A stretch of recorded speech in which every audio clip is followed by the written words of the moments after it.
আমাদের মধ্যে একটা যোগসূত্র তৈরি হয়েছিল একটা প্রোগ্রেসিভ রাজনীতিকে কেন্দ্র করে। সেটা কিন্তু ডাকসু না হলে কিন্তু আমাদের সেই রাজনীতিতে আসা হতো না। তাহলে এই ডাকসু কিংবা জাকসু রাকসু ছাত্র সংসদ নির্বাচনগুলো সেই সময় যদি ধারাবাহিকভাবে হতো, অন্যান্য বিশ্ববিদ্যালয়ে আরও একটা ভালো প্রোগ্রেসিভ স্টুডেন্ট গ্রুপ তৈরি হতো।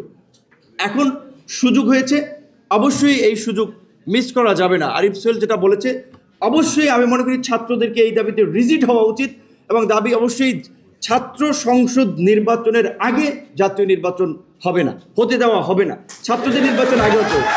এই বিশ্ববিদ্যালয়ে ধরেন ঢাকা ইউনিভার্সিটি বলেন চতুর্থ শ্রেণীর কর্মচারী নিয়োগ হয়, নির্বাচন হয়, শিক্ষকদের নির্বাচন হয় প্রতি বছর। তাহলে ছাত্রদের নির্বাচন কেন হবে না? ছাত্র সংসদের নির্বাচন কেন হবে না? ছাত্রদের তো নেতৃত্ব, তাদের নেতৃত্ব তৈরির পাশাপাশি শিক্ষার্থীদের দাবি দেওয়া নিয়ে প্রশাসনের সাথে একটা নিবিড়ভাবে কাজ করার সুযোগ আছে।